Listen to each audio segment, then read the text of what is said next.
我们为什么会上瘾？很多行为为什么明知道没好处，却怎么也停不下来？今天这本书告诉我们如何在放纵中找到平衡，一起来读一读这本书。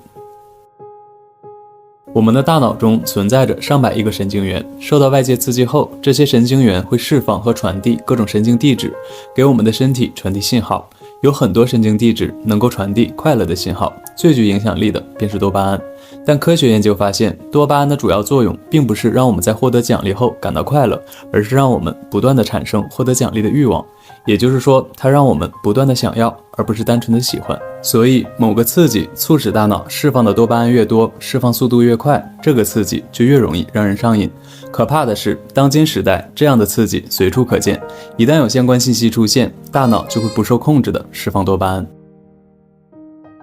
每个人都在想尽办法追求快乐，逃避痛苦，比如游戏，比如刷剧，但所有这些让自己远离痛苦的努力，似乎只会让我们更加痛苦。因为人和动物不同，我们不仅追求当下的快乐，还在努力保证自己未来也能够持续地获得快乐。当下的快乐通过追求高多巴胺事物带来，而未来的快乐只能通过延迟满足获得，而延迟满足会伴随着强烈的负罪感、愧疚感和羞耻心，这是我们痛苦的来源。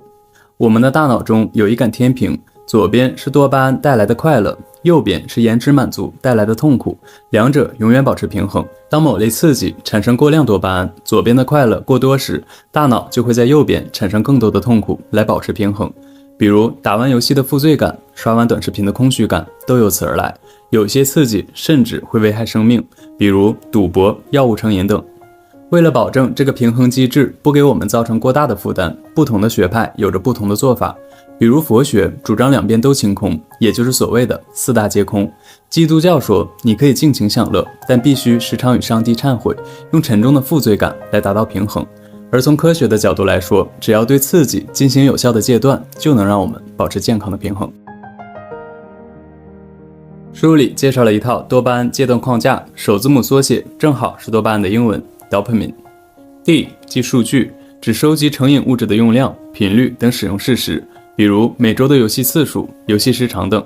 O 即目的，指使用成瘾事物的目的，也就是给你带来的帮助，比如缓解焦虑、逃避现实的困难等。P 即问题，多巴胺事物总会引发一系列问题，即使一时半会儿安然无事，但负面影响迟早会显现，比如健康问题、关系问题、道德问题等等。